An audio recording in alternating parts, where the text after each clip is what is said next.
Good evening and welcome to Tucker Carlson Tonight. There's an awful lot going on right now. The president fired one of his earliest supporters in Washington, former senator, now former Attorney General Jeff Sessions. We'll have details and thoughts on that in just a minute. But first, the big story, the smoke is clearing tonight for the most expensive midterm elections in American history. The outlines are just becoming visible. The results, it turns out, are confusing. It wasn't exactly a draw, but both sides can claim victory, and of course they are. In the House, Republicans did slightly worse than average in a midterm election. In the Senate, they did a little better. Some of the races played out as referendums on the president's first 2 years in office. Other races had nothing at all to do with Trump. In some races, hard-edged ideologues won. In others, doughy moderates did. It was basically a patchwork. There are no obvious takeaways from what happened last night. But there are some useful lessons, and that's what we'd like to spend some time talking about tonight. What exactly have we learned from 470 individual congressional elections, some big governor's races, and a full year of political debate? Well, the biggest news is that Democrats just won back the House of Representatives after 8 years. They are thrilled with that, obviously, and yet they don't appear to have any idea how they did it. As of tonight, there really is no Democratic program or platform or message. There's no Democratic plan for making the economy stronger or the country safer. There's only Donald Trump, whom they despise. The entire Democratic message is Trump. The president is often accused of narcissism, making everything about himself. But on that point, Democrats agree with him. They think everything is about Trump, too. Watch this clip from last night. It had just become clear that Democrats were about to retake the House. It was a big moment. It was really the apex of the night. And at that apex, a senior Democrat called the set at MSNBC to announce his party's top priority now that they have regained power. Here it is. I've spoken to a senior Democratic source on the Ways and Means Committee who says tonight, breaking news, they do intend to request President Trump's tax returns. Getting your hands on those Trump tax returns, as everyone knows, would be a big deal for the committee. Getting Trump's tax returns, that's the priority for Democrats, not infrastructure, not wages, not the looming threat of China or drug ODs in this country or the shrinking middle class, not even health care. Trump's tax returns. That's what Democrats really want. Okay, maybe they'll get them. Maybe they'll get those returns. What then? What exactly will we learn from Trump's tax returns? That a casino owner once employed a clever accountant? That he made less than he claimed he did? Will anybody be shocked by any of that? Will anyone care about any of that? Or as with the Stormy Daniels saga that went on forever, will voters find themselves titillated for a moment and then lose interest? What do Trump's tax returns have to do with them anyway? Their premiums haven't gone down. It's all just noise. Almost all of this is just noise. And for the rest of us, there's a pretty simple lesson, and you'd think Democrats would have figured it out. But they have not figured it out. Congressman Jerry Nadler will likely be the chairman of the House Judiciary Committee. Just today, Nadler was on a train back to Washington from New York, and he was overheard by somebody laying out his legislative priorities. First on the list, not making this up, impeaching Brett Kavanaugh and removing him from the Supreme Court. Apparently that's what Democrats really believe voters want. More than anything else, get that Kavanaugh guy off the court. Congressman Adam Schiff of California, meanwhile, is poised to take over the House Intelligence Committee. He's been the ranking member there for the last couple of years. He says that come January, when he takes over, his main priority will be intensifying the Russia probe, because it's not intense enough or long-standing enough. Schiff apparently thinks that he can prove that Vladimir Putin somehow stole the 2016 election with a few dozen Facebook ads that hardly anybody saw. Can Schiff really prove that? Who knows? Maybe. What we can know for certain is that nobody outside Washington will care at all if he does prove it. The entire Russia conversation is irrelevant and dumb. That has been proven already. It has nothing to do with anything, and everybody knows it. Democrats are the only ones who don't know it yet. As of right now, the entire Democratic platform can be summed up in one sentence. Donald Trump is a bad person. That's what they plan to run on in the next presidential election, which incidentally starts today, right now. Good luck with that. It's a virtual guarantee that Trump will serve a full 8 years if you make it about him. And by the way, so is all the race talk. That's not helping you. Somewhere along the way, Democrats became convinced they could win elections by denouncing voters as racist. The Andrew Gillum campaign just tried it in Florida. Remember, he was asked about the FBI probe. You're a racist for asking. Stacey Abrams' surrogates tried it also in Georgia. Did it work? No. It rarely works. Why would it work? Here's a bit of hard-earned knowledge from almost 30 years of covering campaigns. When you call voters immoral, they don't like it. And yet the left continues to throw out the racist slur, probably because they enjoy doing it. It makes them feel good about themselves. Here's ABC's coverage of the Gillum race last night. Watch this. And I think for many progressives in places like Florida and Georgia, they'll be incredibly disappointed, and they'll be giving their white neighbors the hairy eyeball tomorrow, right? In other words, ABC is telling us Andrew Gillum lost because of his skin color, and he lost because of the behavior of people of a certain skin color. ABC knows that.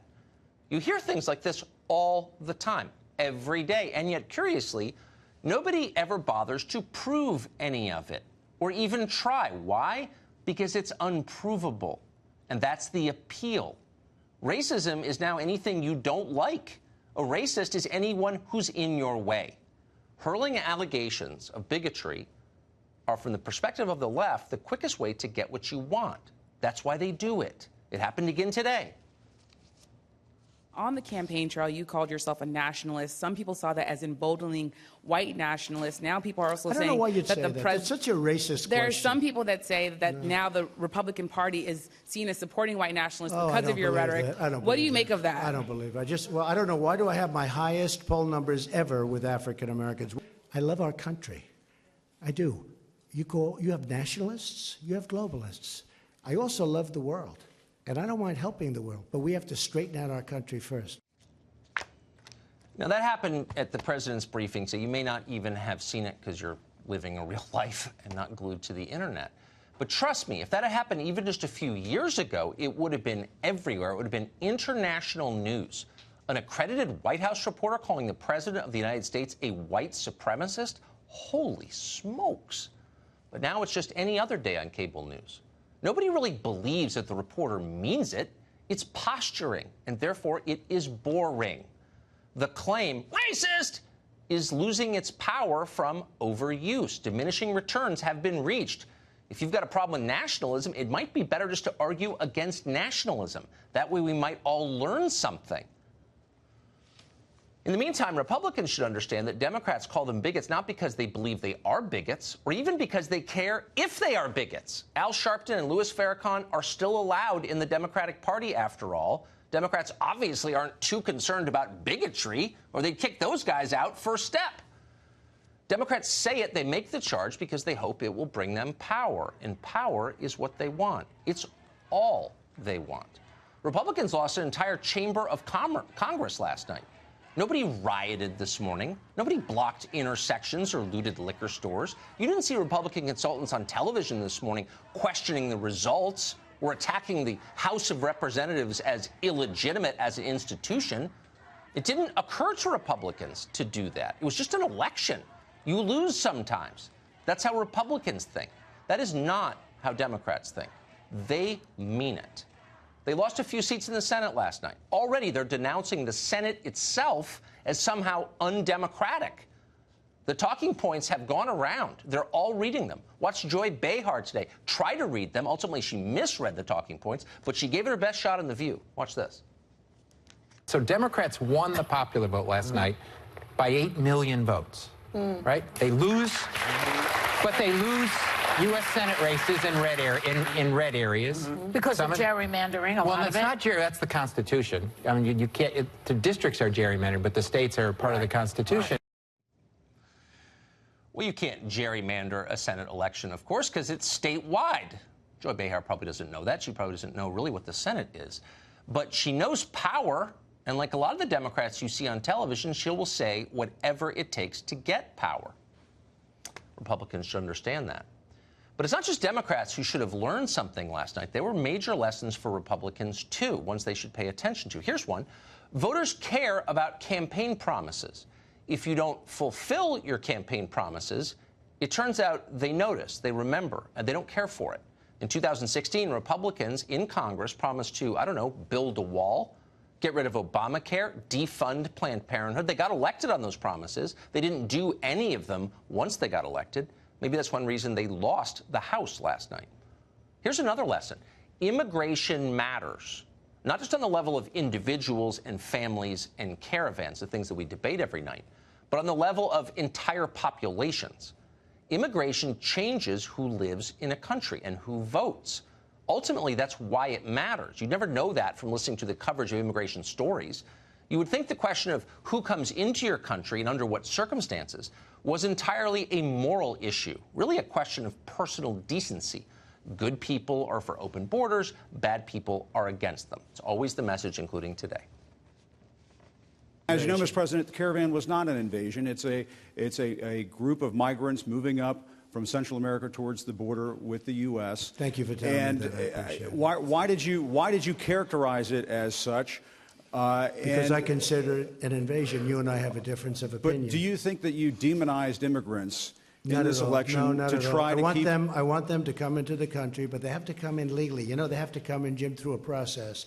Ask one other question. Are you worried? That's enough. That's enough. Mr. President, that's I was enough. going to ask one of the other folks. That's enough. Pardon me, ma'am. Mr. President, that's enough. Mr. President, I had one other Peter, question, if I may ask, on the Russia investigation. Are you concerned that you may have? I'm not concerned about anything with the Russian investigation because it's a hoax. That's enough. Put down the mic. Mr. President, are you worried about indictments coming down in this investigation? Mr. President. I'll tell you what, CNN should be ashamed of itself having you working for them. You are a rude, terrible person. You shouldn't be working for CNN.